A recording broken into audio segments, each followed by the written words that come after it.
هبة صحيت من النوم الساعة 6 الصبح، في الوقت اللي متعودة تصحى فيه كل أسبوع علشان تروح نفس المكان. أخدت عبايتها وطرحتها السودة وفتحت الباب بالراحة. كانت ماشية بتتسحب، كانت خايفة أوي لأي حد يشوفها. كانت خارجة من بيت أخو جوزها حسن ابنها، كان واقف في أوضته مستناها تخرج علشان يراقبها.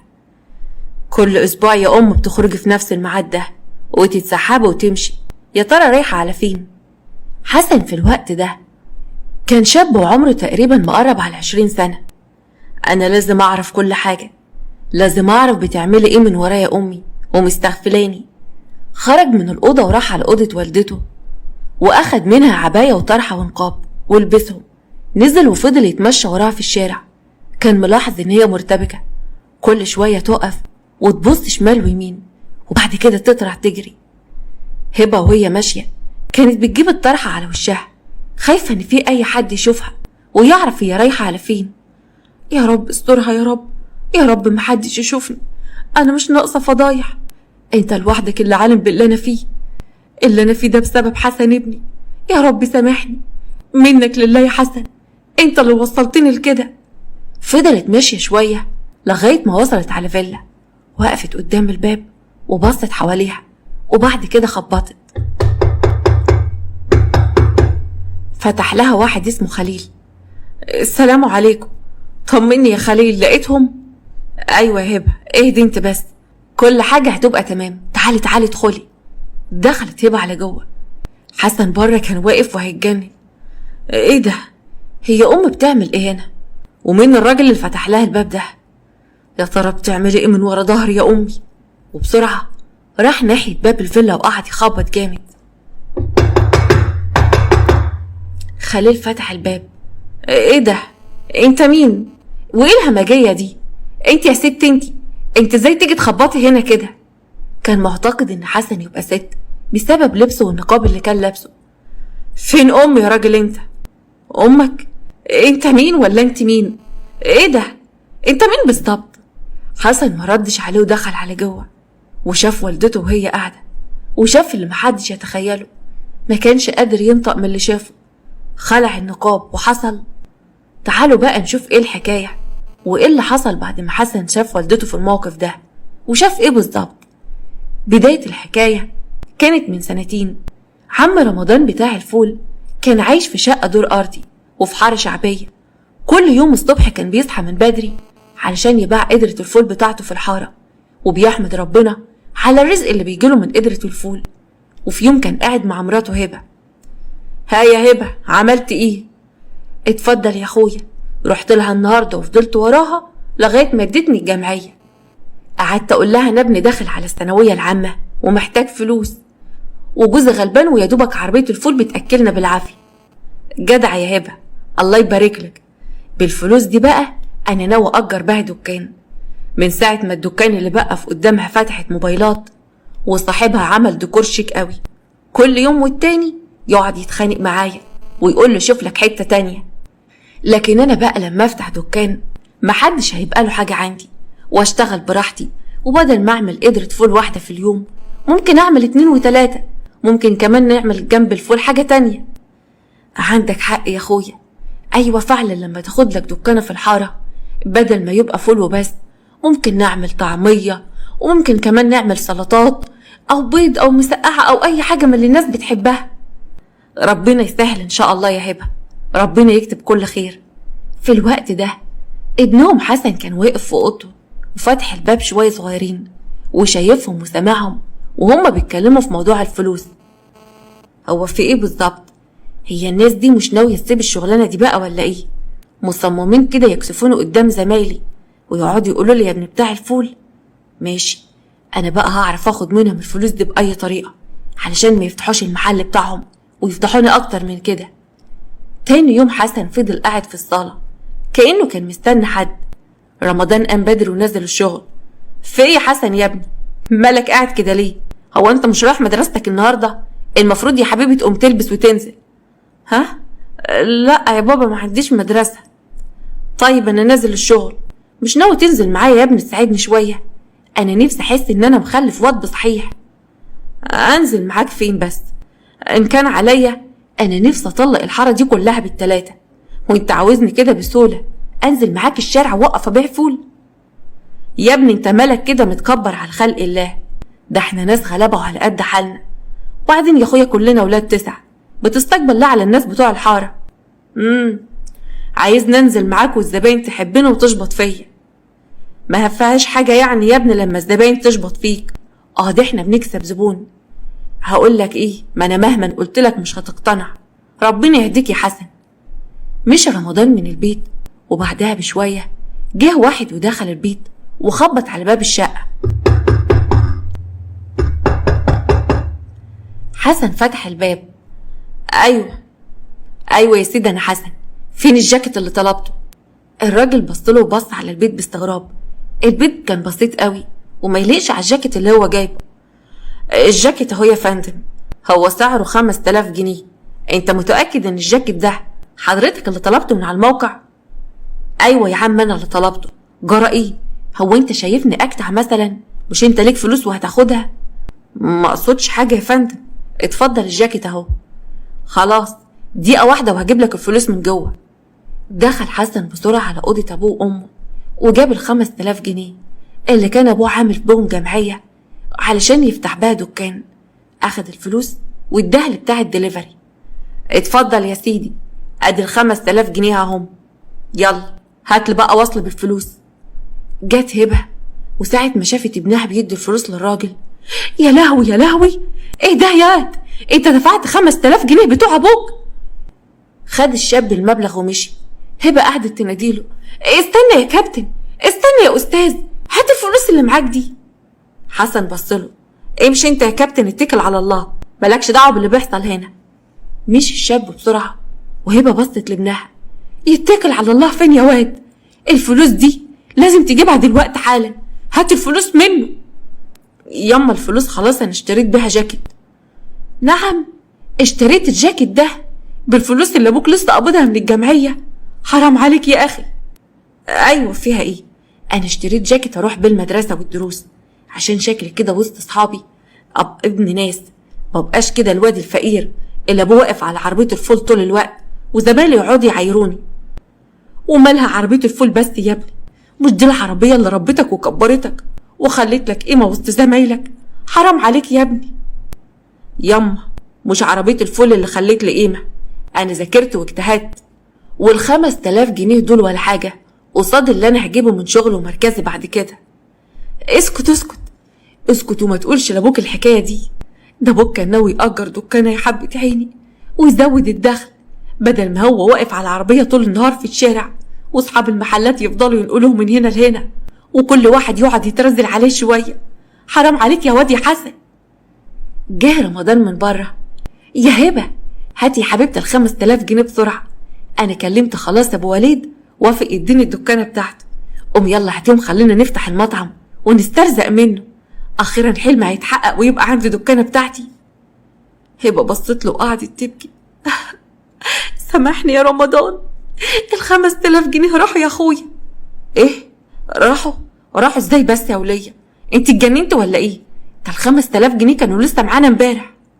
حسن قرب منه، الفلوس ما ضاعتش ولا حاجه يابا، انا اشتريت بهم جاكيت حلو علشان اروح بالمدرسه ويبقى منظري حلو وسط اصحابي.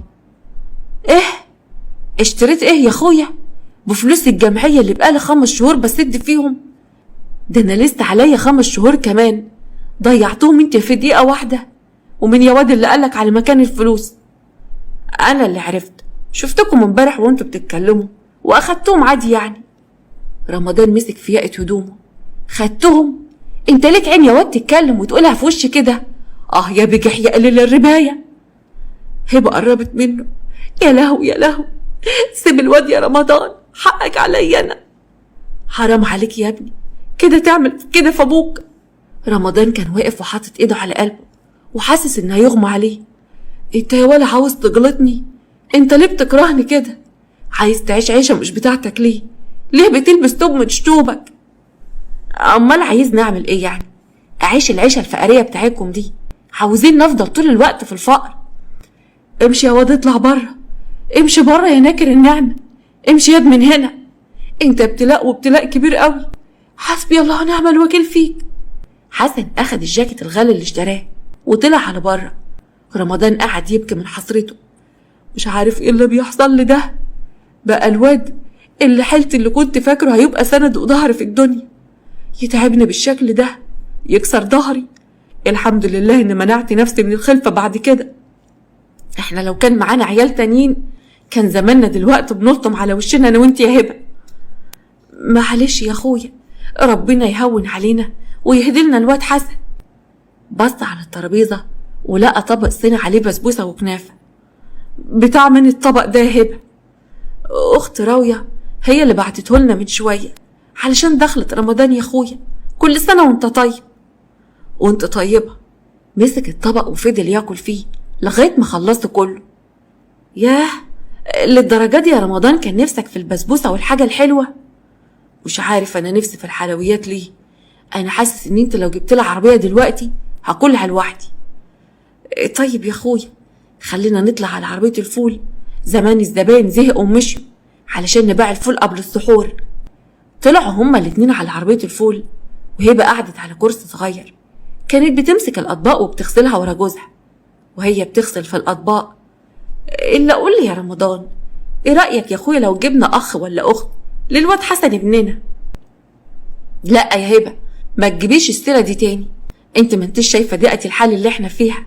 ده يدوب الواد حسن ده هو لوحده اللي عندنا واخد كل فلوسنا، دروس ومدارس ومصاريف، ويا ريته فالح. ده بياخد السنة في سنتين. بقى واحد لسه في الإعدادية، ما دخلش حتى ثانوية عامة وعنده 18 سنة. انت لو عايزة تكملي معايا احمدي ربنا على الواد ده وخلاص. ما تخافش يا رمضان، ده العيال يا اخويا بتيجي برزقها.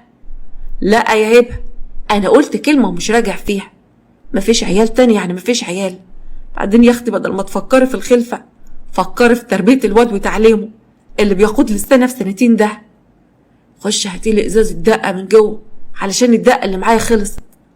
حاضر حاضر يا رمضان. قامت وجابت الدقة وبعد ما خلصت غسل الاطباق. بقول لك ايه يا رمضان، انا عايزه اروح ابص على راوية اختي، اصلها اتصلت بيا وكانت عايزاني ضروري. روحي لها وما تتاخريش، عايزين ندمس الفول بتاع بكره. حاضر يا اخويا، مسافه السكه. مشيت هبه على بيت اختها. راوية قابلتها. عملت ايه يا هبه؟ قلت له؟ ما قدرتش يا راوية يا اختي، ما قدرتش اقول له ان انا حامل وفي 4 شهور. طيب يا بنتي، ما انت كلها شهر ولا 2 وبطنك هتكبر وتبقى قدامك قد كده، هتعملي ايه وقتها؟ لازم تقولوا له من دلوقتي. مش قادرة، كل ما اجي امهد علشان اقول له الاقيه رافض الفكرة تماما، والاقي لساني خلاص مش مطوعني ان اتكلم. طيب وانت دلوقتي هتعملي ايه؟ مفيش قدامك غير حل واحد بس، تروحي المستشفى. ما تكمليش يا راوية، ما تكمليش. انا مستحيل اعمل كده ابدا، انا لا يمكن اغضب ربنا. انا هكمل واللي عايزه ربنا هيكون. طيب كملوا وربنا يستر بقى لما تولدي. رجعت هبة على بيتها وكانت المفاجأة لقت دوشة جامدة قوي ولما جنب عربية الفول. في ايه يا جماعة؟ في ايه وايه اللمة دي؟ جارتها كان اسمها لميا. شد حيلك يا هبة يا اختي، رمضان جوزك تعيش انتي. ايه الكلام اللي بتقولي ده؟ رمضان؟ ازاي ده حصل؟ ما نعرفش، فجأة الدنيا كده لفت به ووقع. محروس الصيدلة جه وكشف عليه، ولما قاسله الضغط قال ان السكر عالي عليه جدا. ويا حبة عيني جوز جسمه ما تحملش وما استناش، اخدنا على المستشفى وقالوا لنا ان خلاص البقاء لله.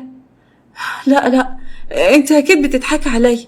ايوه اكيد بتضحكي عليا، ده انا ابن حسن لسه صغير قوي، ده انا كمان حامل في 4 شهور، والدكتور قال ان هو توأم. هربهم ازاي بس دلوقتي؟ حد يلحقه؟ اكيد طبعا لسه عايش. وقتها هبة اتصلت بالإسعاف وأخدوا جوزها على مستشفى تانية علشان تتأكد إذا كان عايش ولا لأ، وقالوا لها نفس الكلام.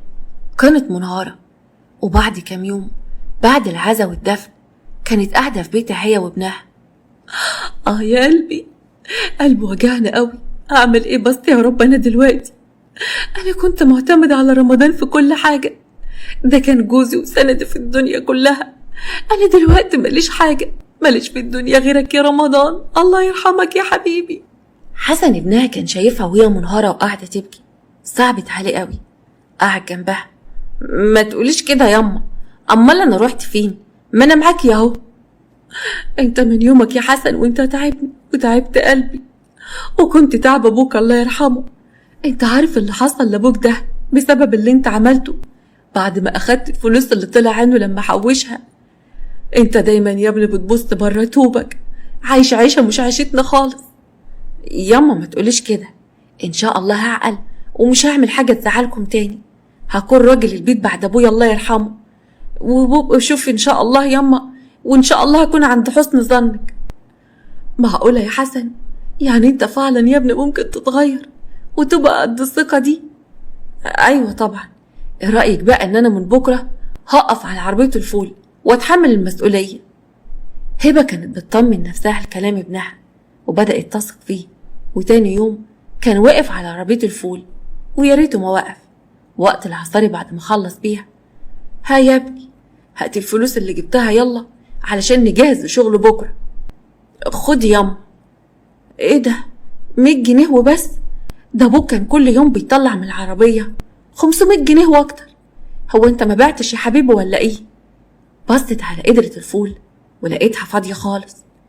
الله، ما القدرة فاضيه هي اخويا، امال فين بقيه الفلوس؟ الله ياما، مش انا برضو ليا مصاريف برضو؟ معلش يا ابني هات الفلوس كلها على بعضيها، هات وانا هبقى اديك مصروفك، خلينا بس نجهز لشغل بكره. ما انا مش معايا حاجه، الفلوس كلها اتصرفت. ايه؟ اتصرفت؟ اتصرفت ازاي بقى ان شاء الله؟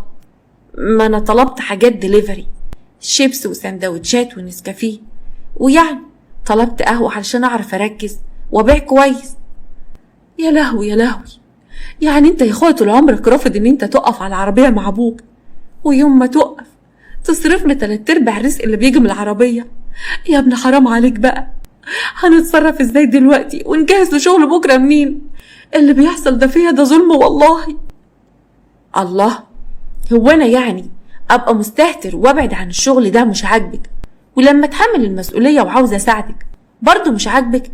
في ايه بقى يا ست ماما؟ هو مفيش حاجه بتعجبك خالص؟ بس انا مش عايزه منك حاجه، امشي يا واد من قدامي، امشي بخيرك وبشرك.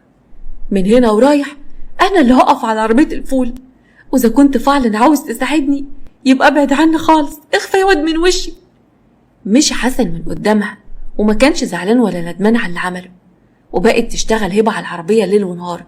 كانت بتدبر امورها في مصروف البيت وتشيل الفلوس كل شويه في مكان مختلف علشان ابنها ما ياخدهمش من وراها. مرت الايام والشهور، وقبل ميعاد ولادتها بكام يوم جت لميا جارتها البيت عندها، وحسن كان نايم. هبه اخدتها وقفلت الباب. ايوه يا ست لميا، عملت ايه في اللي قلتلك عليه يا حبيبتي؟ اتفضلي، دول 8000 جنيه يا ست هبه، دول الفلوس اللي انت هتولدي بيهم. يعلم ربنا عملت ايه علشان اقدر الملك الفلوس دي. ده انا فضلت اتحايل على اهلي وحبايبي علشان يرضوا يدخلوا معانا الجمعيه، ولفيت على كل الستات اللي في الشارع. بقولك ايه يا اختي، امانه عليكي لما تولدي بالسلامه تلتزمي معايا في فلوس كل شهر، ماشي يا هبه؟ حاضر حاضر يا اختي، ما تقلقيش. ايوه ما تكسفنيش مع الناس، وربنا يجعلنا سبب في فك القرب. تسلمي يا لميا يا اختي، ما تحرمش منك ابدا. في الوقت ده حسن كان قاعد في اوضته، قدر يسمع كل اللي بيحصل في اوضه والدته، لان كان حاطط لها تليفون صغير في اوضتها بيسجل وبيسمع والدته لما بيكون معاها اي حد بتحكي في ايه، وعرف ان هي معاها 8000 جنيه بحالهم. بعد كام يوم قامت من النوم وغسلت وشها ولبست علشان تروح المستشفى وتولد. اتصلت باختها راويه. الو، ايوه يا راويه يا اختي، انت فين؟ انا في الطريق اهو يا هبه، مسافه السكه يا حبيبتي وهكون عندك. طيب ما تتاخريش عليا، الدكتور بيقول لي ان اوضه العمليات محجوزه النهارده ومش عايزين نتاخر. حاضر يا حبيبتي، جهزي انت نفسك بس وجهزي فلوسك وانا جايه. هبه قفلت مع اختها وراحت ناحيه الدولاب واخدت الكيسه السوداء اللي كان فيها الفلوس من غير ما تفتحها ولا تشوفها، وحطتها في شنطتها، وخدت كمان شنطه البيبي وجهزت نفسها علشان تروح المستشفى. وهي خارجة من البيت. بسم الله، لا حول ولا قوة إلا بالله. خرجت من البيت وهي معتمدة على الفلوس اللي كانت معاها. راحت على المستشفى مع راوية أختها. الممرضة كانت واقفة قدامهم. الممرضة بصت لراوية. اتفضلي يا فندم، هتروحي تدفعي الفلوس في الحسابات وتجيبي لي إيصال عشان ندخلها على طول أوضة الولادة.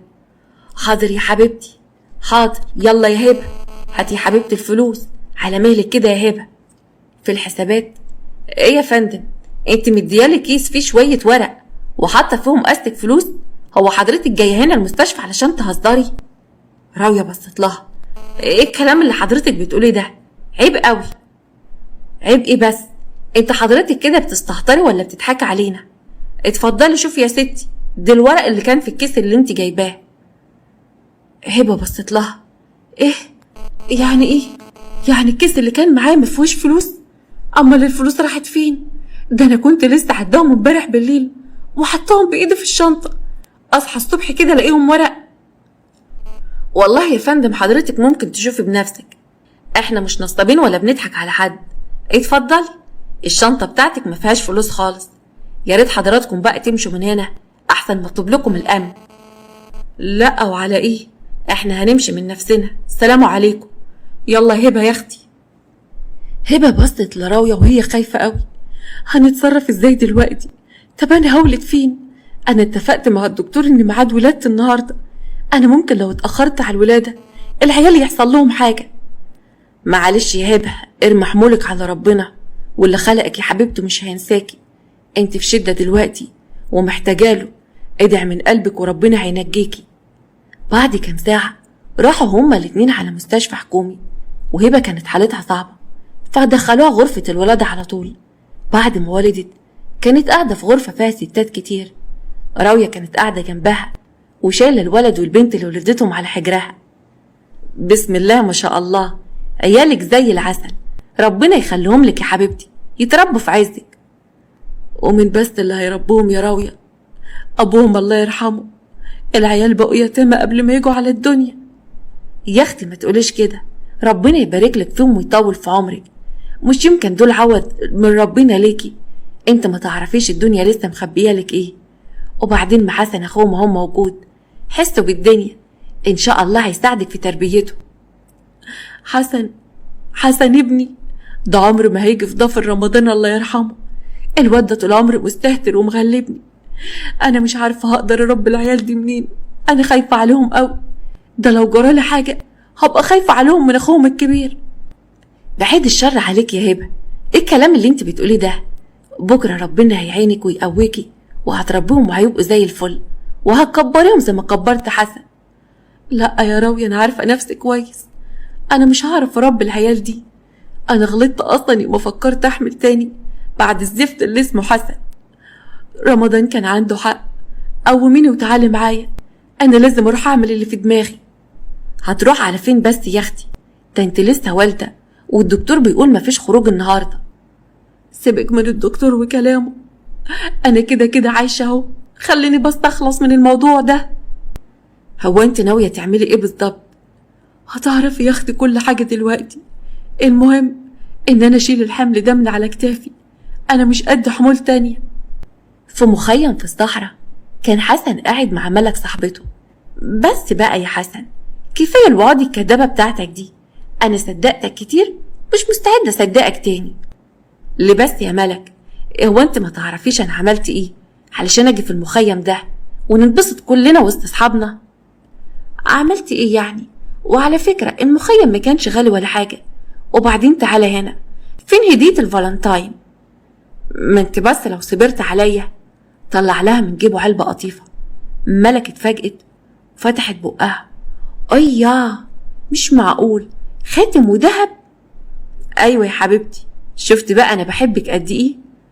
ربنا يخليك ليا يا سونا. قولي بقى، هو الخاتم ده دهب بجد ولا يكون اكسسوري؟ لا طبعا دهب عيار 21 كمان، كان نفسي اجيب لك ال 24، بس انت عارفه الدهب الايام دي غالي قوي. اوف، يعني انت ما جبتليش عيار 18 ليه؟ ما انت عارف ان ذوقه بيعجبني اكتر. يلا بقى، مش هتعزمنا على حاجه تانية؟ بس الحاجات هنا في الكامب غاليه قوي، ده كوباية الشاي لوحدها بتعدي 50 جنيه. انت هتبتديها بخل ولا ايه يا حسن؟ اوعى عني بقى، شكلك كده بخيل. اهدي بس، رايحة فين يا ملك؟ رايحة لعمر. على فكرة عمر بيحبنا اكتر منك ومستعد يجيب لي الدنيا كلها تحت رجليا. كل ده يعني علشان عمر غني؟ وفيها ايه؟ مش انت كمان قلتلي ان انت غني وباباك عطار قد الدنيا والفلوس عندكم زي الرز؟ بس انت اللي بخيل بقى يا سونسون. لكن بقى اللي بيحصل ده اشارة من ربنا ان انا ابعد عنك. ايوه يا اخويا، انا ما بحبش الناس البخلة. طيب انت هتعملوا كل ده علشان عزومة؟ تعالي يا ست لما اعزمك على اللي انت عايزاه. ملك ضحكت في وشه ورضيت عنه، وحسن كان مبسوط قوي ونسى والدته اللي اخد فلوس ولادتها وراح علشان يتفسح بقى مع صاحبته. اما في بيت رمضان، راوية رفعت البطانية من على السرير وقعدت اختها. اقعدي يا حبيبتي على مهلك. هبة قعدت على السرير. هبة، انت متأكدة من اللي انت عملتيه ده؟ انا بجد مش مصدقة. انت ازاي قلبك طوعك يا حبيبتي وقدرتي تعملي العملة المهببة دي؟ اللي انا عملته هو عين العقل. انا حاسة ان كان في حمل تقيل قوي على قلبي واتشال. كفاية قوي عليا حسن، ربنا يقدرنا عليه. وبعدين انا بصراحة خايفة عليهم منه. طيب يا حبيبتي، ايه رأيك بقى ان انا هبات معاك النهاردة؟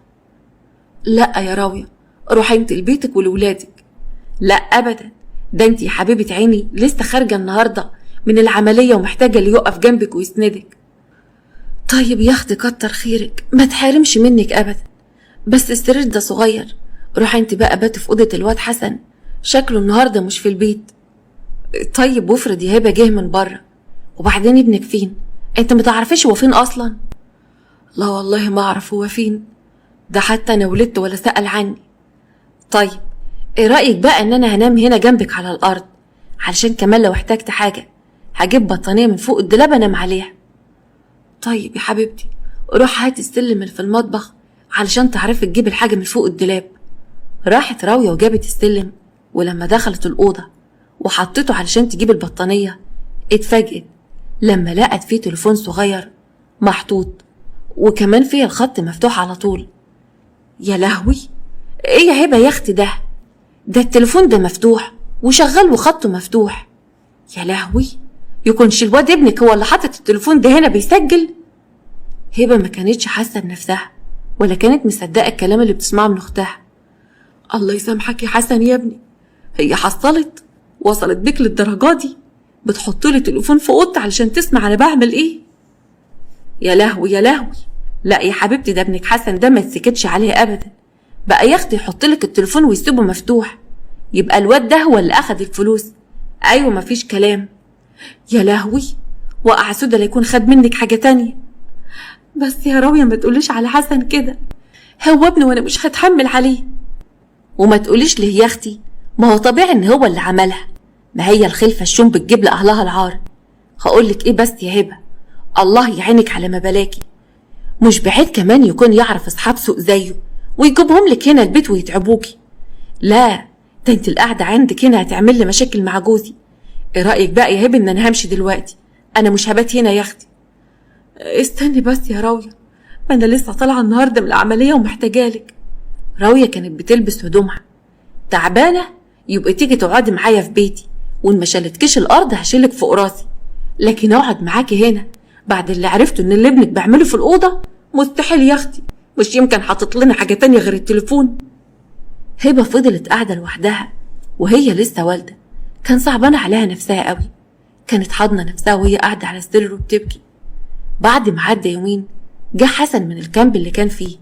أول ما دخل من باب الشقة لقى والدته قاعدة وبتاكل شوربة لسان عصفور. حمد لله على السلامة يا أمي، انت ولدتي ولا ايه؟ طيب مش كنت تقوليلي؟ كنت جيت معاك المستشفى. طيب فين النونو بقى اللي انت ولدتيه؟ الله يرحمهم يا ابني، جبت ولد وبنت وهما الاتنين الله يرحمهم مالهمش نصيب بقى. حسن بص في الأرض من الكسوف. هبة كملت كلامها بدموع. عارف ليه؟ علشان اتأخرت عليهم في الولادة، لأن انت أخدت الفلوس اللي كنت هولد بيها. بس أنا ما أخدتش حاجة. لا يا ابني، انت اللي أخدت الفلوس، انت معجون بايه؟ فهمني، انت ليه بتكذب عليا؟ بتاخد فلوس يا حسن؟ بتاخد فلوس امك اللي كانت هتولد بيها؟ صدقيني ياما انا ما اخدتش حاجه، كل ما في الامر ان انا احتجت مبلغ كده فرحت على الدولاب ودورت ولقيت المبلغ ده، لكن ما كنتش اعرف ابدا ان دي فلوس الولاده. ايوه طبعا، قلت لنفسك اما اخد الفلوس ادلع بها نفسي واروش بقى على اصحابي، وحطيت مكانها ورق عشان امك المسكينه تروح المستشفى تولد بشويه الورق دول. بتهزقني قدام الناس يا حسن؟ لا والله ياما انا ما كنتش اعرف ان دي فلوس المستشفى، والله لو اعرف كنت سبتهم. دخلت اوضتها وطلعت التليفون الصغير ورميته في وشه، والتليفون ده كان بيعمل ايه في اوضتي؟ يا كداب يا واطي، انا مش عارفه عملت ايه في دنيتي عشان تجيلي على الدنيا. ده انا عمري في حياتي ما اذيت حد، انا بجد تعبت منك واستعوضت ربنا فيك. انا اسف قوي يا امي، انا خلاص مش هعمل كده تاني. توعدني؟ ما انت على طول بتوعدني ان انت مش هتعمل كده تاني، انت وعدتني كتير قوي عمرك ما تصلحت. صدقيني انا من هنا ورايح مش هعمل حاجه غلط تاني، ومش هاخد اي فلوس من وراكي، ولو عزت فلوس هسألك الاول. احنا يا ابني ملناش قعاد هنا، انا هاخدك واروح على بيت عمك، هو الوحيد اللي هيعرف يتعامل معاك، بعد ابوك الله يرحمه انا ما عدتش هقدر عليك لوحدي. لا ياما ارجوكي، ايه الكلام اللي بتقولي ده؟ انا مش هروح بيت عم خالص. هبه ما سمعتش كلامه ودخلت على جوه وجهزت هدومها في شنطه واخدته وراحت على بيت عمه في بيت بيومي. اول ما وصل على هناك بيومي ومراته وولاده كانوا بيتعشوا محشي وفراخ. حنان مرات بيومي: اهلا وسهلا يا هبه، يا مرحبا اتفضلي. لمؤاخذه يا حنان يا اختي، جاينا لكم كده في وقت غدا. يا حبيبتي ما تقوليش كده، ده انت نورتنا وكترتينا. ادخل يا واد يا حسن اتفضل. يدوم يا مرات عمي. بيومي كلم مراته: حنان هاتي طبليه تانية علشان كلنا ناكل مع بعض، وانا والواد حسن هنقعد عليها لوحدنا. هبه قالت له: ملوش لازمه يا بيومي، انا مش عايز اكل. وفجاه الجرح شد عليها فحطت ايديها عليه. حنان بصت لها: مالك يا اختي ماسكه بطنك كده ليه؟ هو انت تعبانه من حاجه؟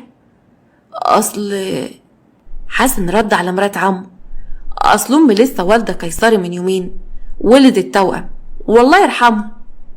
بيومي زعل قوي: لا حول ولا قوه الا بالله، معلش يا مرات اخوي، ربنا يعوض عليكم بقى. طيب اقعدوا بقى كده خلينا ناكل مع بعض علشان يبقى عيش وملح. بعد ما اكلوا وشربوا الشاي بيومي بص لحسن ابن اخوه: وانت يا حسن يا ابني شغال في ايه دلوقتي؟ ما انتش ناوي بقى تخلص الاعداديه بتاعتك دي؟ بقالك فايج 10 سنين. لا ما انا خلصتها يا عمي وخلاص دخلت سنه وصنايع. سنه وصنايع؟ يعني ايه هيبقى معاك صنعه وهتعرف بقى تتقنها يا ابني؟ يبقى لازم تتقنها من دلوقتي. انت بقى في قسم ايه؟ انا في قسم خراطه يا عمي، انا متفق مع امي ان انا مش هشتغل الا ما اخلص الاول. متفق مع مين؟ لا يا حبيبي انت تنسى بقى الاتفاقات بتاعت امك ده خالص، من هنا ورايح انت وامك هتعيشوا معانا هنا، يعني هتسمع كلامي، كلمتي هي اللي بتمشي في البيت ده. انت هتنزل شغل، ما انا ما عنديش رجاله طويله زيك كده وتقعد عواطليه في البيت زي النسوان، والنسوان اللي تصرف عليها. من بكره هشوف لك شغلانه عند اي ورشه نجاره. يا سلام، يعني احنا يا عم علشان هنقعد عندك هنا هتتحكم فيا؟ ده انا ابويا الله يرحمه عمره في حياته ما عمل معايا كده، وصوته طول عمره من دماغي. يعني انت صوتك من دماغك؟ اما انت صح عيل قليل الادب. وبسرعه اداله على وشه: كده ياما؟ يعني انت جايباني هنا بيت عمي علشان اتبهدل ويتقل من كرامتي؟ والله ما انا قاعد لكم فيها دقيقه واحده. هبه طلعت تجري وراه: استنى بس يا حسن، انت رايح على فين؟ والنبي يا بيومي يا اخويا تشوفه راح فين الواد ده، حاكم الواد ده متهور وانا خايفه يعمل حاجه غلط في نفسه. ما تقلقيش يا مرات اخويا، انت طالما جيتيني وقصدتني في الحكايه دي وان انا اظبط لك ابنك، يبقى بقى انا ما اقدرش ارفض لك طلب، وابنك زي واحد من عيالي، يبقى طالما هيتربى هنا سامحيني في اللي هقوله، انا هربيه على الاصول. انما انت واخويا رمضان الله يرحمه دلعتوه زياده عن اللزوم وفي الاخر جه على دماغكم. عندك حق يا سي بيومي، احنا ناس غلابة قوي. انا وابوه كان كل همنا ان احنا نربي راجل ونعوضه عن كل اللي اتحرمنا منه. خلاص يبقى سيبها على الله وعليا. ابنك هيرجع لوحده، هو كده كده مفيش معاه فلوس ومش هيعرف يعيش في البيت التاني لوحده، فهيرجع هنا تاني غصب عنه. انت هتخليكي قاعدة معانا هنا. وثقت هبة في كلام بيومي واستنت ابنها كتير. استنت ان يرجع لكن مرجعش. حسن اتعرف على شاب كان واقف على الناصية، دايما كان واقف في المنطقة دي، وبدأ يتكلم معاه ويحكي له عن كل اللي حصل. الشخص ده كان اسمه الدكش. ياه، كل ده حصل لك يا واد يا حسن؟ بقى والدتك بتوديك لعمك علشان يربيك؟ ليه هو انت صغير؟ ده انت شاب طول بعرض. انت برضه هتعيب على عمهم وتقول نفس الكلام يا دكش؟ انا قلت ان انت شاب من سني وهتفهمني. يا عم ما انا فاهمك، انا بس اقصد ان انت مشيت في السكة الغلط. ايه اللي يخليك تاخد فلوس من امك؟ ما انت ممكن تجيب الفلوس من الهوا. بدل ما يقولوا عليك حرامي هيقولوا عليك واد كسيب. ايوه يا دكش، بس بصراحة كده انا مش عايز اتعب ولا اشتغل، انا لسه صغير، بستنى لما اخلص الدبلوم. ومين قالك بس ان انت هتشتغل ولا هتتعب؟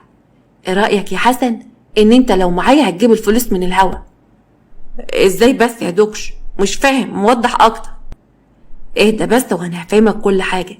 لازم تسمعني كويس وتطقطق ودانك، لان الشغل ده الغلطة فيه بفورة. حسن لما سمع كلام الدكش مرضاش يمشي في الطريق اللي كان عايزه يمشي فيه، ورجع تاني على بيت عمه. هبة لما شافته جريت على بيومي. الواد رجع يا سي بيومي، رجع الحمد لله. ما انا عارف ان هيرجع يا هبة، اهدي بقى عليا كده علشان اتفاهم معاه.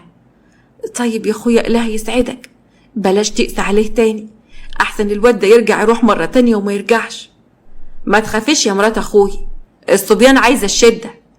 اول ما دخل حسن من الباب بيومه بصله بقسوة. شفت بقى ان انت عيل ضعيف وقليل الحيلة وبقى على الفاضي؟ ما هو لك حق تلف وترجع تاني، هو انت يعني هتلاقي حد يصرف عليك؟ حسن اتضايق من كلام عمه. طب والله انا هخرج ومش هرجع هنا تاني يا عمي، يعني انت بتعايرنا علشان هنقعد عندك؟ مش قلتلك يا سيبيوم ما تقساش عليه؟ الواد مشى تاني اهو، احتمال المرة دي ما يرجعش. وقلتلك ان الواد حمقي وخلقه ضيق. جريت بسرعة وبصت من الشباك وقعدت تنادى على حسن. يا حسن يا ابني ارجع، ارجع يا حسن، حقك عليا يا ابني ما تزعلش. فضل حسن ماشي في الشارع ودماغه عمالة تود وتجيب، وبيفكر وبيسمع في كلام الدكش اللي كان بيقوله له. هبة لبست ملابسها وخرجت من بيت بيومي. بيوم وقف لها على الباب. رايحة على فين يا مرات اخوي؟ رايحة يا اخويا ورا ابني، الظاهر كده ان انا غلطت لما قصدتك ان انت تقف جنبه وتعقل الواد. كنت فاكرة ان انت هتاخده تحت جناحك وتطيب بخاطره وتعقله بكلمتين، بس انت بقى جبت كحالها عمتها. بس الوقت متأخر، وبعدين ابنك راجل لكن انت ست، هتخرجي وراه ازاي في الوقت ده؟ ست ايه بس يا اخويا، ده انا ابنة راجل، انا مش هسيب ابني كده، انا لازم الحق الولا قبل ما يغلط. طيب استنى وانا جاية معاكي. نزلوا سوا وفضلوا ماشيين يدوروا على حسن في كل الشوارع، وفجأة لقوه واقف مع الدكش وناوي يعمل حاجة غلط. هبة ما تحملتش من اللي شافته، واول ما شافت اللي ابنها بيعمله وقعت من طولها من الصدمة. يا ترى حسن والدكش كانوا بيعملوا ايه؟ وهبة شافت ايه واغمى عليها؟ وايه حكاية ولادها التوأم؟ وراحوا فين؟ وعملت فيهم ايه؟ وحكايتهم هتكمل ازاي؟ كل ده هنعرفه في الحلقة اللي هنشوفها بكرة، اللي هتكون الحلقة الأخيرة، والأحداث فيها هتكون قوية جدا. متأكدة ان هي تعجبكم، علشان كده ياريت محدش يتأخر، وما تنسوش تعملوا لايك للفيديو واشتراك في القناة. اشوفكم بكرة على خير في الحلقة الأخيرة ان شاء الله. هبة كانت واقفة مكانها متحركتش، كانت مذهولة من اللي شافته، ولما لقت ابنها واقف مع شاب كان باين عليه انه ماشي مش مظبوط وبديله سيجار، والله اعلم باللي فيها، حطت ايدها على قلبها. يا لهوي، حسن ابني بيعمل ايه كده برضو يا حسن؟ من صدمتها وقعت من طولها واغمى عليها. حسن جرى عليها. امي مالك يا امي فوقي؟ بيومي قال له شيلها يا حسن بسرعه، يلا بسرعه شيلها لما نجيب لها شويه ميه ولا عصير من اي سوبر ماركت. حسن ابنها شالها على ايديها وراح على اقرب سوبر ماركت وجابوا لها ميه وبداوا يفوقوها. كانت قاعدة على الكرسي في السوبر ماركت. فوق ياما، أنا كويس، أنا هو قدامك. خليك معايا يا حسن، ما تمشيش، انت كده يا ابني بتضر نفسك، ده انت امل وسند اللي في الدنيا، معقول عاوز تضيع مني انت كمان؟ خلاص يا امي، ما انا سبته معاك يا هو. تعالى يا ابني روح معايا، تعالى نروح على بيت عمك. حاضر يا امي، اتسندي بس عليا وخلينا نمشي سوا. يعني انت مش هتروح للواد ده تاني؟ بيومي بصلها، ما خلاص بقى يا ام حسن، ما ابنك قالك ان هيجي معانا، يلا يا ابني سندها وخلينا نمشي. وصل على بيت بيومي. خرج حسن من اوضه والدته بعد ما اتاكد انها نامت، لقى عم بيومي واقف له في الصاله. انت لسه ما نمتش يا عمي؟ ايوه يا ابني، مش جاي له نوم. بيومي قرب منه وحط ايده على كتفه. تعالى معايا يا حسن، تعالى نقعد شويه في البلكونه، احنا دلوقتي قربنا على الفجريه والساعه دي هاديه. متشكر يا عمي، انا مش عايز اقعد مع حد، انا هدخل اريح شويه. لا حول ولا قوه الا بالله، حتى النصيحه يا ابني مرافض تسمعها من اي حد. ربنا يهديك يا ابني، ما انت برضو زي ولادي. مرت الايام والسنين، وعدى 4 سنين. هبه كل اسبوع كانت بتروح على المكان اللي بتروحه على طول، دار الايتام، وكانت بتقعد مع الاطفال الصغيرين. خليل في يوم كان قاعد معاها وهي بتلاعب ولد وبنت صغيرين. والله يا مدام هبه ما تتخيليش، حضورك هنا بيسعدنا وبيسعد الاولاد قد ايه. انا كمان يا استاذ خليل بكون مبسوطه وانا هنا قوي. طلعت علبه من كيس اسود وفتحتها. يلا يا حمزه يا حبيبي، تعالى بقى شوف البيتفور اللي انا جبتهولك، جبتلك البيتفور اللي بتحبه. بجد يا ماما انا فرحان قوي وبحبك. كان في بنوته اسمها جليله. لا يا حمزه، انا بحب ماما هبه اكتر منك. انا بحبكم انتوا الاتنين زي بعض بالظبط، انتوا الاتنين حبايب قلبي. حضنتهم واخدتهم في حضنها جامد قوي، وفتحت العلبه وقعدت تاكلهم بايديها. ماما، عمو عبد الوهاب جاب لنا كوره كبيره قوي بنقعد نلعب بيها وبنتنطط. هبه بصت لخليل. مين عبد الوهاب ده يا استاذ خليل؟ ده راجل كويس جدا ومحترم، بيجي هنا يزور الاولاد اللي في الدار وبيجيب لهم هدايا ولعب كتير، بيحب حمزه وجليله قوي، بيجيب لهم دايما هدايا. ايوه يا ماما، احنا عايزين نركب مركبه في النيل. حمزه بصلها، وتكون كبيره زي بتاعه تايتانيك.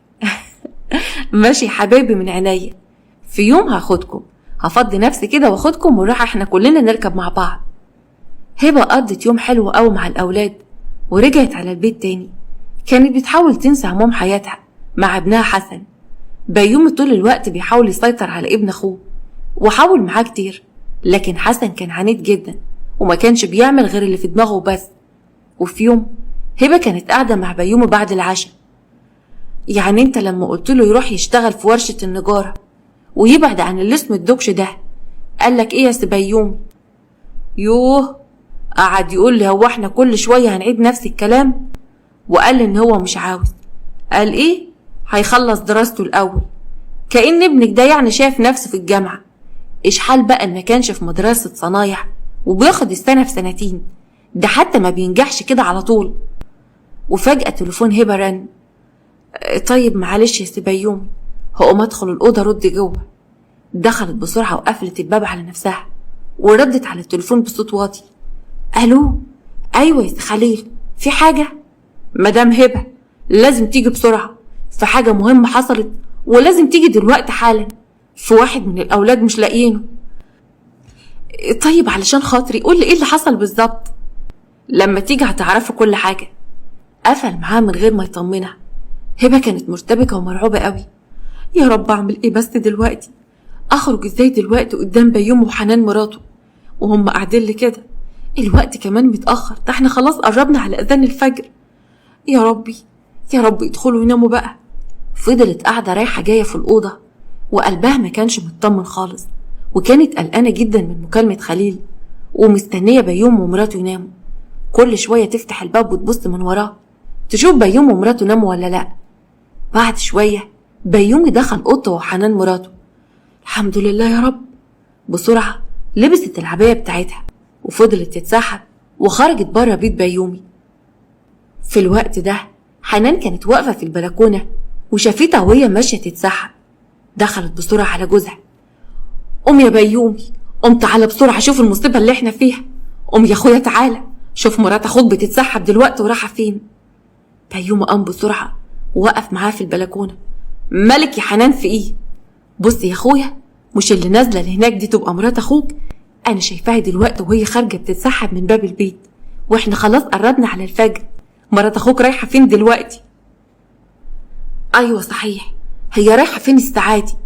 معرفش، ولعلمك بقى دي مش اول مرة، بس انا دايما اللي كنت بكدب نفسي. مش اول مرة تخرج من البيت وش الفجر. انا دايما كنت ببار لها واعذرها واقول يمكن في حد من اهلها تعبان ولا حاجة، وما كنتش برضه اقولك علشان ما تتخانقش معاه وتكبر الموضوع. ما هي برضه مهما كان ضيفة في بيتنا. في الوقت ده حسن كان واقف على باب اوضته، سمع عمه ومرات عمه وهما بيتكلموا عن والدته. زعل جدا وبسرعة من غير ما يحسوا دخل الأوضة ولبس العباية والنقاب وخرج ورا والدته. خطواته كانت أسرع منها فلحقها بسرعة. شافها وهي بتركب التاكسي، أخد تاكسي هو كمان ومشي وراها. أول ما نزلت من التاكسي رنت عليها أختها راوية. أيوة يا راوية، أيوة أنا جاية أهو يا حبيبتي. أيوة هروح دلوقتي، خليل اتصل بيا، أنا مش عارفة إيه اللي هناك. إيه؟ مش هتيجي معايا يا راوية؟ ليه بس يا حبيبتي؟ طيب هروح إزاي وخليل ده هيبقى قاعد هناك لوحده؟ المفروض تيجي معايا. خلاص هروح وأمر لله، يلا سلام. قفلت مع أختها راوية. حسن كل ده كان نزل من التاكسي وواقف في الشارع وبيراقبها، وسمع المكالمة اللي حصلت بينها وبين أختها. مين خليل ده؟ وأمه أصلا رايحة فين دلوقتي؟ ده الساعة لسه ما جاتش 5. طب هتعمل إيه في الوقت ده؟ يوه، أنا حاسس كده إن في حاجة غلط، لازم أروح وراها وأعرف إيه اللي بيحصل. فضل ماشي وراها لغاية ما وصل على الفيلا ودخل وراها واتفاجئ باللي شافه. مين دول؟ والدته بصت له. ايه اللي جابك ورايا يا حسن؟ انت عاوز مني ايه؟ مش كفايه اللي انت موريهولي؟ ده انت مغلبني وقرفني في حياتي كلها. امشي من هنا، امشي الله يسامحك. رد عليا الاول يا امي، مين العيال الصغيره دي؟ ومين الراجل ده؟ هو انت يا ام متجوزه الراجل ده ومخلفه منه، ولا تكوني ماشيه معاه كده وقبل ما يكمل كلامه اديت له على وشه. اخرس يا قليل الادب، انت ايه مخك اتلحس؟ ما بقتش تعرف انت بتقول ايه؟ انت ازاي تفكر فيها بالطريقه دي؟ هي دي اخرة صبر عليك وعلى قرفك؟ ده انا من يوم ما خلفتك ما شفتش منك حاجه عدله ابدا. بتشك فيا انا وتقول عليا الكلام الجارح ده؟ انت لا جاي تعمل عليا راجل؟ امال ايه اللي انا شايفه ده؟ انت بتتسحبي وعماله تخبي وشك وداخله البيت الغريب ده، ولما اجي الاقي الراجل ده هنا ومعاه العيلين. هبه في الوقت ده حست ان فاض بيها. دول يبقوا؟ انت بقى جاي دلوقتي تسالني مين دول؟ انا هقولك يا سيدي، دول اخواتك التوأم اللي انا ولدتهم من كام سنه واتحرمت منهم من يوم ولادتهم بسببك وبسبب عمايلك السودة. انا كنت خايفه على اخواتك منك فمرضتش ادخلهم البيت طول ما انت فيه موجود علشان ما تأذيهمش. ايه؟ انت ازاي تعملي كده؟ وليه كنت بتكدبي عليا الفتره اللي فاتت دي كلها؟ مش من يوم الولاده قلتلي ان ربنا يرحمهم؟ ايوه قلتلك كده. كنت عاوزني اجيبهم فين؟ اجيبهم في البيت اللي انت كنت عمال تبيع في عفشه حته حته، ولا كل ما كنت اعمل جمعيه ولا اشتغل تاخد الفلوس من ورايا وتصرفها على البنات الصيع اللي كنت بتعرفها؟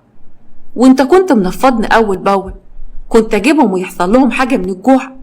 وبعدين انا كنت هبقى قدك ولا قد مصايبك؟ ولا هراعي المساكين دول؟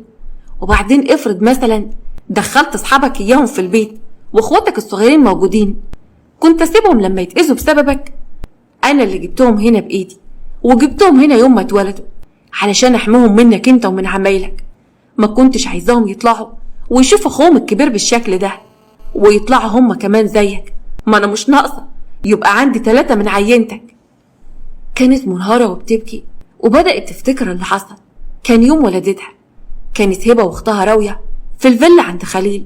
هبة كانت قاعدة تعبانة قوي لأنها كانت لسه عاملة العملية. لو سمحت يا أستاذ خليل، الولاد دول أنا لسه وداهم النهاردة، أنا هسيبهم هنا عندك في الدار عايزاك تاخد بالك منهم. انا عارفة ان انت سمعتك كويسة قوي، والدار هنا كمان سمعتها كويسة. راوية كانت قاعدة متضايقة قوي وبصت لهبة. يا هبة، انت متأكدة من اللي انت هتعمليه ده؟ اولادك هيهونوا عليكي يا بنت، ده الضنا غالي قوي. انا مش فاهمة، انت عقلك فيكي وانت بتعملي الموضوع ده؟ مش بخاطري يا راوية، مش بخاطري يا استاذ خليل. ربنا ابتلاني بولد مضيع كل اللي حيلتي. انا خايفة العيال دي يكبروا ويشوفوه قدامهم ويطلعوا زيه. انا ابني اللي عندي في البيت ربنا ابتلالي بيه، ويا دوبك مكفياه بالقوة. ربنا يهديه ويعوض صبر خيل. لما يبقى كويس هرجع اخواته. انا فاهمك وفاهم قصدك يا مدام. خلاص، الاولاد هيكونوا امانة عندي، ما تخافيش، هاخد بالي منهم، ولو حبيت تشوفوهم في اي وقت انا تحت امرك. ربنا يخليك يا استاذ خليل، خلي بالك منهم. انا مش هبعد عن ولادي، طول الوقت هكون قريبة منهم لغاية ما اخوهم يتصلح حاله. انا مش هتحمل ان هم يكبروا ويضيعوا زيه. طيب تحب تسموهم اسماء معينة؟ ايوه يا استاذ خليل، حمزة وجليلة. رجعت من الفلاش باك وهي بتحكي لابنها. ومن ساعتها وانا باجي هنا كل فترة والتانية بكون هنا عند اخواتك.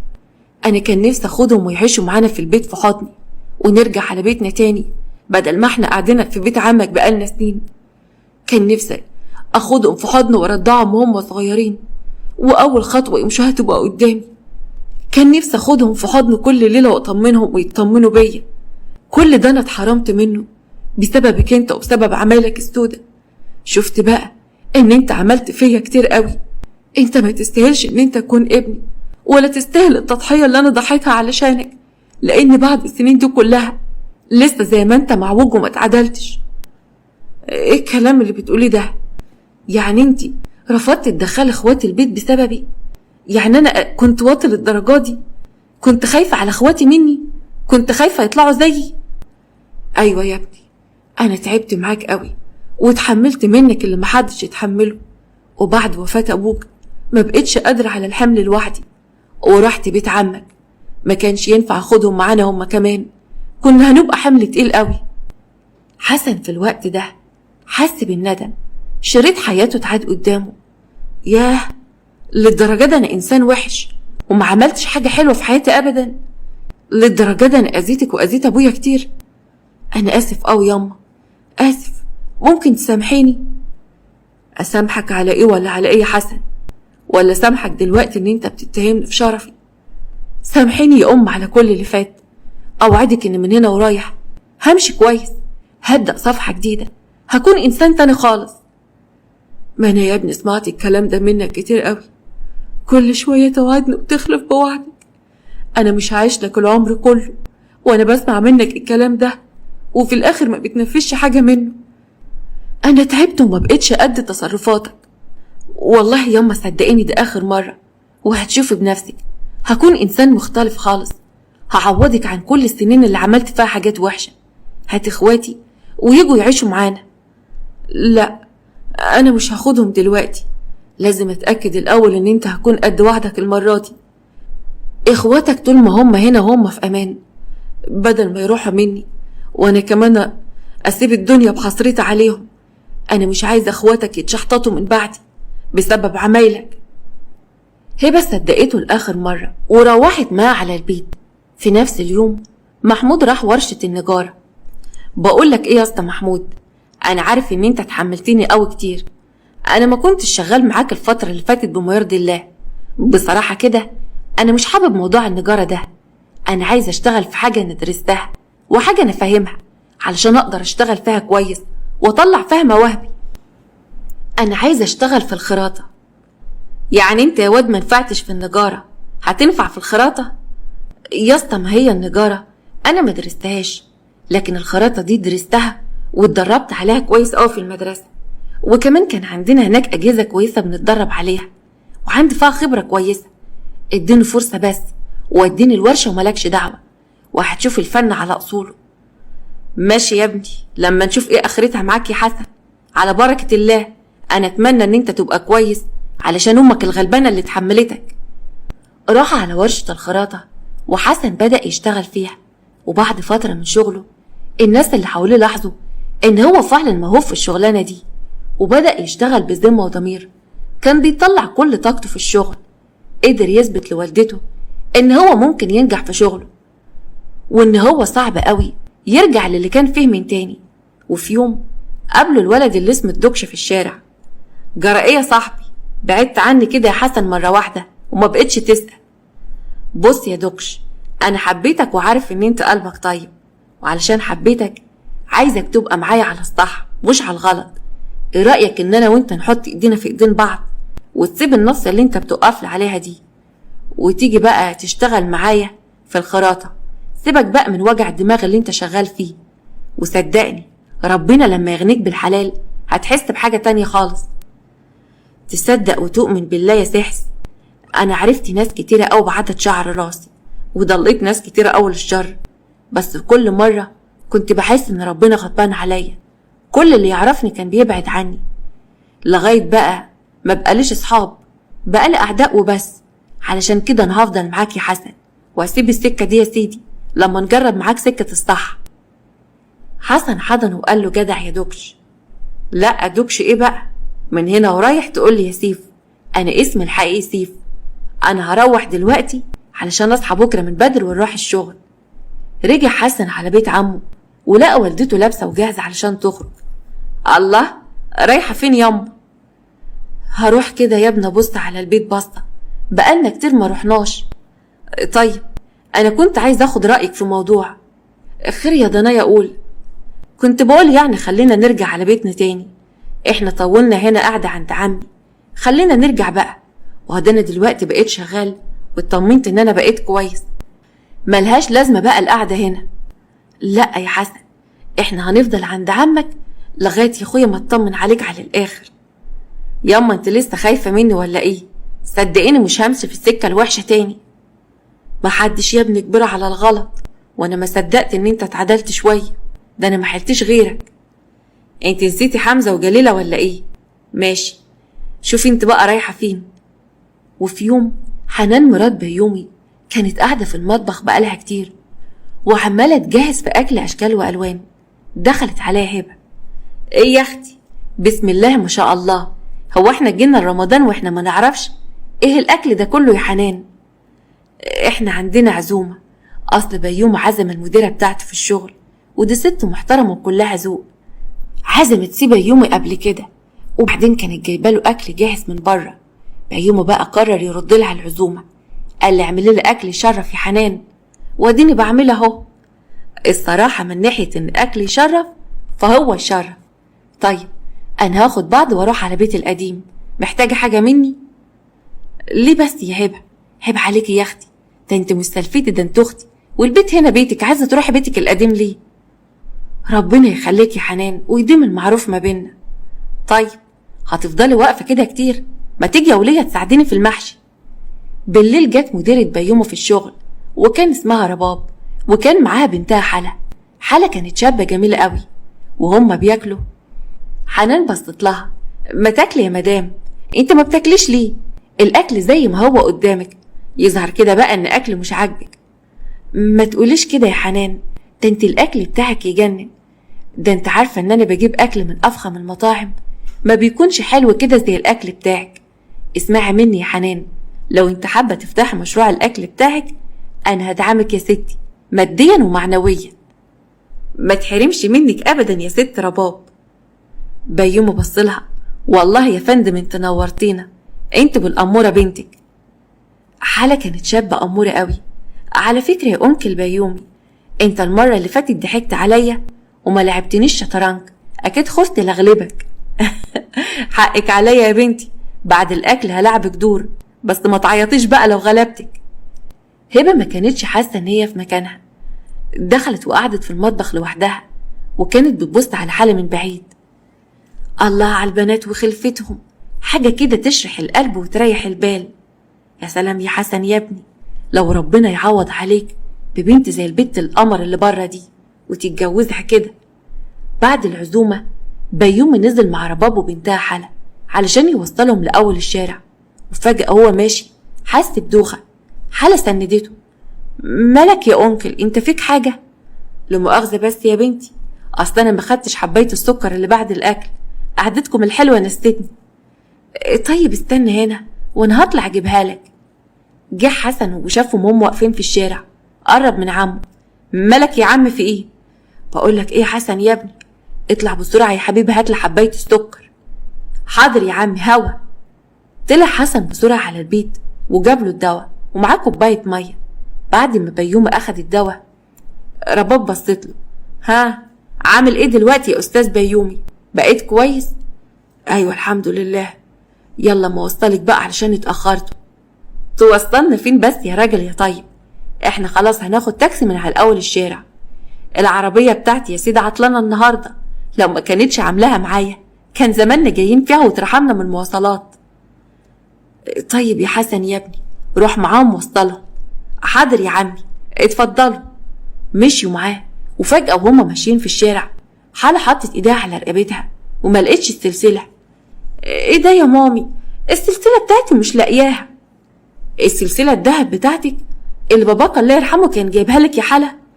ايوه يا مامي هي، مش عارفة راحت فين. حسن قال لها طيب ممكن تكوني نسيتها في بيت عمي. لا، انا من شوية كنت حاطة ايدي عليها وكانت موجودة. طب اهدي وانا هدور عليها وان شاء الله هنلاقيها دلوقتي، ما تزعليش نفسك يا انسة. فضل حسن يدور على السلسلة لغاية ما لقاها. حلا لما شافتها متشكرة قوي يا استاذ حسن. حسن حط وشه في الارض. لا شكر على واجب، انا تحت امرك. قدر يوصل لاكاونت حلا على الفيسبوك وبدأ يرسلها ويتكلم معاها كتير، وبسرعة حبها واتعلق بيها. بعد فترة طلب يقعد مع امه وعمه. بص يا عمي انت وامي بدون مقدمات كده، انا عايز اخطب. بيومه بصله. عين العقل يا ابن اخويا، وهو بالمرة بقى تكمل نص دينك وتطمنا عليك. بس يا ترى بقى انت قد المسؤولية دي؟ يعني انت كده بحتة الدبلوم المعفن اللي معاك هتقدر تفتح بيت؟ في ايه بس يا عمي؟ انت بتتريق عليا وعلى شهادتي. سيبك يا عم من الشهادة خالص، بس انا دلوقتي معايا صنعة. صنعة ايه يا ابني؟ ده انت في الكام سنة اللي فاتت دول يا دوبك اتعلمت تدق كام مسمار. اسمع يالا، مش هينفع تتجوز دلوقتي، ما تبقاش عيل وتروح تفتح لي بيت وتجيب لنا عيال زيك نصرف عليهم احنا كمان. انت ليه بس يا عم دايما بتقلل مني؟ ليه شايفني صغير؟ ما انت كمان خطبت لابنك وعمال توضب له في الشقة بتاعتك من مالك. ولا انا بقى علشان ابويا متوفي ما استاهلش ان حد يقف جنبي؟ تعرف ان انا كرهتك؟ كان عنده حق ابويا الله يرحمه ان يبعد عنك وما يحبكش. اطلع بره يا واد يا قليل الادب، انت هتحاسبني ولا ايه؟ حسن بص لوالدته. شفت ياما؟ طب ايه رايك ان انا همشي ومش راجع البيت ده تاني؟ احنا لينا بيت لازم نعيش فيه، انا مش هقبل اعيش هنا في بيت عمي زي الشحاتين. انا خلاص تعبت من العيشه دي. اخد بعضه ومشي. هبه بصت لبيومي. اول مره اكتشف ان ابن عنده حق. انت فعلا يا بيومي ما بيهمكش غير نفسك وولادك وبس. ابدا يا مرات اخويا، انا عاوز مصلحته. ابنك لسه صغير ولازم ينشف اكتر ويعتمد على نفسه. انا بعمل كل ده لمصلحته. وفين مصلحته دي وانت قاعد تتريق عليه وعلى شغله؟ وبعدين انت بتضحك عليا ولا على نفسك؟ ما الواد ماشي حلو اهو بقاله فتره. اما حسن رجع تاني على شقتهم البسيطه اللي كانت في الدور الارضي. الله يرحمك يابا، يا ريتك كنت موجود دلوقتي. بدأ يعيط ويبكي. جت هبه من وراه وطبطبت عليه. ما خلاص بقى يا ضنايا، ما تقعدش تعيط كده زي العيال الصغيرين. انا يا سيدي معاك اهو وهقف جنبك وفي ظهرك، ومبسوطه ان انت بقيت راجل وعاوز تخطب، وربنا يسعدك. شوف عاوزنا نروح لهم امتى وربنا يقدم اللي فيه الخير. بتكلمي بجد ياما؟ طيب لما نروح نخطبها مش عاوزك تجيبي سيره عربيه الفول ولا شغلانه ابويا الله يرحمه. ما تقوليش ان احنا كنا بنبيع فول. احنا خلينا نقول ان عمي شغال موظف في شركه الكهرباء، مامتها موظفه زي ما انت عارفه، وكمان هي عارفه عم بيوم كويس. ماشي يا ابن زي بعضه، بس شغلانه ابوك مش وحشه علشان تتكسف منها يا حسن. ابوك يا اخويا طالما كان بيجيب قرشه بالحلال يبقى ما نتكسفش. الفقر مش عيب يا ابني. ما انا فاهم الكلام ده ياما، بس بقى الناس الايام دي كلها بتبص للمظاهر. حاضر يا ابني، هعمل كل اللي تطلبه مني. بعد كام يوم أخدت ابنها وراحت على بيت رباب وحلا. رباب قابلتهم بترحاب. أهلا وسهلا يا حسن يا ابني. أهلا يا ست هبة، مبسوطة قوي إن احنا اتعرفنا عليكي. انت شكلك ست بسيطة بس دخلت قلبي من أول ما شفتك في بيت الأستاذ بيومي. اتفضلوا اتفضلوا، خير إن شاء الله. ربنا يخليك يا ست رباب، والله أنا محبتي ليكي كبيرة قوي، ومحبتي دي هي اللي خلتني أجي النهاردة عشان أفتحك في الموضوع اللي أنا جاية علشانه. أموريني يا ست هبة. استني شوية. حلا، فين الشاي حبيبة مامي؟ هاتي كمان معاه جاتوه يا حبيبة قلب ماما. اتفضلي يا ست أم حسن، خير أقدر أساعدك في حاجة؟ الحقيقة حسن يا ابني شقيان وبيشتغل وجدع قوي وقلب أبيض وزي الفل، وحلا بنتك كمان ست البنات كلهم. أنا جاية النهاردة أطلب إيد ست الحسن والجمال لحسن ابني. حلا كانت جاية بالشاي والجاتوه، الصينية وقعت منها. رباب شكلها اتغير 180 درجة، قامت من مكانها واتعصبت. ايه الاستهتار ده؟ ازاي توقعي الصينية منك؟ هبة بصت لها. معلش يا ست رباب، ما هي اكيد ما كانتش تقصد.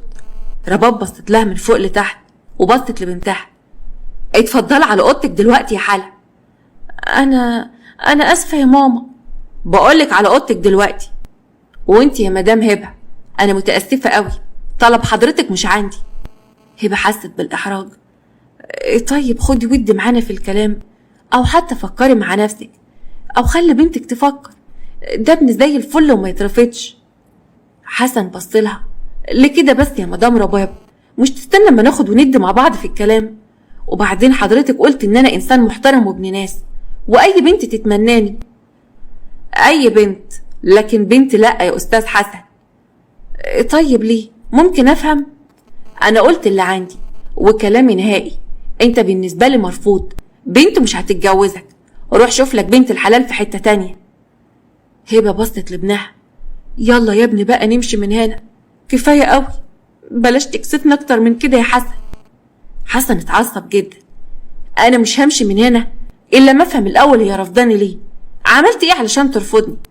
على فكرة أنا بحب بنتك واتقيت ربنا فيها من يوم ما عرفتها، وعاوزها في الحلال. اديني فرصة. طيب. الله، هي بلطجة ولا ايه؟ انا قلت لك امشي من هنا انت ووالدتك، والا دلوقتي هطلب لكم الشرطة. يا ست هانم، انا ابني مش بلطجة ولا حاجة، انا ابني بس بيحب بنتك وبيعزها. طالما انت رفضتها ده احنا ماشيين اهو.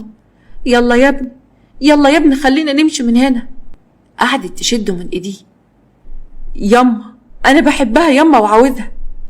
مالكش نصيب فيها يا ابني. طلعوا سوا من البيت. فجأة حسن بصلها. أنا عرفت دلوقتي هي ليه ما وافقتش. كل ده علشان أنا واحد فقير ومفيش معايا شهادة عالية. أنا مش فاهم، طالما انتوا ناس فقراء ليه خلفتونا وجبتونا على الدنيا؟ ساب والدته ومشي في الشارع. يا حسن استنى يا واد يا حسن، انت رايح فين وسايبني يا حسن؟ استنى يا ابني، تعالى هنا ما تتعبنيش، هتفضل تعبني كده العمر كله. أما في شقة رباب وحلا، حلا بصت لمامتها. ليه كده يا ماما؟ ليه تحرجوهم وترفضيه بالشكل ده؟ على فكرة حسن ده كويس واخلاقه حلوة قوي. اخلاقه حلوة؟ امال مين يا حبيبتي اللي كان واقف من شوية بيبجح فيا هنا؟ وبعدين دبلوم ايه يا حبيبتي اللي واخده؟ وانت واحدة في كلية اداب، لما تحبي تتجوزي واحد جامعي زيك، انما تتجوزي لي واحد معاه دبلوم وبيشتغل في ورشة؟ ايه يا حلا، انت انسانة متعلمة فوق نفسك يا حبيبتي. لما تحبي تختاري واحد، اختاري واحد من مقامك مش واحد اقل منك. وفيها ايه بس يا ماما؟ ده انسان كويس قوي، وطالما بيجيب قرشه بالحلال وبيتحمل مسؤوليته ومسؤولية بيته وبيصرف على البيت لانه يتيم، ما هو حكالي عن كل حاجة. انا شايفة ان هو انسان مكافح. الواد ده بيكذب عليكي وانت زي الهبلة صدقتيه. بذمتك ده شكل واحد مكافح؟ يا بنت ده الواد ده مستهتر. واللي عرفته كمان من عمه ان امه تعبانه معاه من يوم ما خلفته. امال هم ساكنين في بيت عمه ليه؟ وبعدين انا ليا نظره في الناس. من اول ما شفت الواد ده وحسيت ان هو مش مظبوط. الواد ده ما يناسبكيش يا حبيبتي، وانا ماليش في الدنيا غيرك، مش هرميك الرميه دي ابدا. انا متاكده من قراري، من بكره هعرف عنوانه من القسطى محمود، وهوديكي بقى تشوفوا كل حاجة بعينيكي علشان تنسيه للأبد. أما في بيت هبة، رجعت البيت لوحدها، كانت قاعدة تبص لصورة جوزها. شفت يا رمضان، ابنك لسه زي ما هو بعد السنين دي كلها ما اتغيرش، سابني وما عرفش عنه حاجة. بيوم اخوك كان عنده حق، انا اللي ما سمعتش كلامه وسبته ورجعت هنا. يا ريتني ما كنت رجعت، ما كنتش اعرف ان الايام الوحشة هترجع تاني. بصت على القدرة وراحت غسلتها ونظفتها علشان تجهز لشغل الفول الجديد وترجع تباع من تاني. تاني يوم قدام باب البيت كانت رباب وحلف العربية بتاعتهم واقفين بيراقبوا البيت من بعيد. القسطى محمود قال ان هو ساكن في البيت اللي هناك ده، في شقة في الدور الارضي. بابا كان بيبيع فول مدمس هنا في الحارة. تخيلي، قعد عند عمه السنين اللي فاتت دي كلها، وبيشتغل في ورشة القسطى محمود اللي كان بيدفع ماهيته هو عمه، وكان مفهمه ان الفلوس دي مقابل شغله. عمه ووالدته طول السنين اللي فاتت بيحاربوا علشان الواد ده يتغير ويبقى كويس، لكن للأسف هيفضل إنسان غير مسؤول. يا ماما، ما هو محدش بيختار أهله، أنا متأكدة إن حسن إنسان كويس، بس هو محتاج فرصة. فرصة إيه بس يا بنتي؟ بقولك ده ولد مستهتر. عمه كان بيحاول يخليه بني آدم كويس، لكن الواد ده عنيد. فجأة هبة خرجت من البيت، وقفت على عربية الفول بتاعتها تحت البيت، وكانت عمالة تبيع الفول. شفتي؟ جالك كلامي؟ الست والدته واقفة هناك اهي في الشارع تبيع الفول. هي دي بقى اللي انت عايزاها تبقى حماتك؟ ماما لو سمحتي سوق العربية وخلينا نمشي من هنا، مش عايزاها تشوفنا ونحرجها. خايفة لا هي تشوفك ولا خايفة بقى تشوفيه؟ ماما لو سمحتي لازم نمشي من هنا بسرعة، هتمشي ولا انزل من العربية؟ رباب ساقت عربيتها ومشيت. بعد كام يوم على الناصية، حسن كان واقف مع صاحبه اللي اسمه الدكش. والله زمان يا ابو الصحاب، انا مش عارف ايه اللي جابنا هنا. مش انت يا ابني طلقت الناصية بالتلاتة؟ انا نفسي اروح في سكة اللي يروح ما يرجعش تاني. انا كنت غلطان لما قلتلك لازم نتعدل ونمشي كويس. يا عم ربنا يبعدنا عن السكة القديمة، والحمد لله اشتغلنا دلوقتي وبقينا كويسين قوي. مالك بقى يا حسن؟ عمر ما كنت اتخلى ان الفقر هيفضل يطاردني طول الوقت. البنت اللي حبيتها ورحت اخطبها رفضوني وكسفوني وقالوا لي كلام وحش قوي، وعمي كمان اتخلى عني وما جيش يخطب البنت معايا، مرضاش يقف جنبي. يا ابن لا عمك ولا خالك، ما تعتمدش على حد اللي على دراعك وبس. وهي الورشة اللي احنا فاتحينها دي هتعمل لنا الفلوس اللي احنا عايزينها؟ انت بتصدق الكلام ده يا دوكش؟ انا عايز فلوس كتيرة قوي علشان اقف على رجليا والناس تعمل لي قيمة. يعني ايه الكلام ده يا حسن؟ يعني انت كل ما هيبقى معاك فلوس هتملك العالم كله بايديك، واي بنت هتتقدم لها عمرها ما هترفضك ابدا، ولا هتبص حتى لشهادتك. صاحبي خلينا ماشيين زي ما احنا كده يا حسن، انا مش عايز ارجع للسكة القديمة. وماله؟ وانا قلت لك حاجة تانية؟ انا اقصد ان الفلوس هي القوة الحقيقية. انا وانت من هنا ورايح لازم نفكر نعمل فلوس على قد ما نقدر. تفتكر يا حسن ان في يوم من الايام ممكن نكون اغنياء؟ طبعا. بقولك ايه يا ولا، انا نفسي في سجارة. مسك سيجارة وبدأ يشربها، وفي لحظة لقى حالة واقفة قدامه بعربية والدتها. نزلت من العربية وبصت له من فوق لتحت. انا دلوقتي اتأكدت ان كنت غلطانة. دموعها كانت نازلة على خدها. طلعت تجري وركبت العربية واخدتها ومشيت. حسن كان لسه هيبرر لها، لكن مشيت قبل ما يرد عليها. رمى السيجارة في الارض. استغفر الله العظيم يا رب، ايه الحظ اللي انا فيه ده؟ لا حظ ولا حاجة، البت دي اصلا مش من طوبك يا حسن، انساها يا صاحبي. وفي يوم حسن كان عازم والدته في مطعم شيك قوي بعد شهور كتيرة قوي من الشغل والتعب، وبعد ما بقى انسان كويس وعمل مبالغ كويسة قوي من شغله. الحمد لله يا ابني، ربنا جبر بخاطر فيك اخيرا ان انت بقيت كويس في شغلك. كان نفسي ابوك يبقى وسطنا دلوقتي ويشوفك وانت راجل وبتدخل فلوس قد كده. الله يرحمه ياما. وبعدين بلاش نكد بقى، انا عندي لك خبر حلو. ايه هو؟ انت باذن الله هتطلع عمرة رمضان اللي جاي، ولا تحب اطلعك في المولد النبوي؟ كمان اخواتي هيجوا يعيشوا معانا من تاني. كفايه بقى بعد لغايه كده، أظن إن أنا اتعدلت وبقيت كويس وهتطمني عليهم معايا. هبة فرحت أوي، عينها دمعت. انت بتتكلم بجد يا ابني؟ يعني أخيرا كلنا هنعيش في بيت واحد، وكمان هروح أزور بيت النبي؟ أيوة ياما هتروحي، بس يا ريت ما تنسانيش من الدعاء. ميلت على ايدين ابنها وكانت لسه هتبوسها.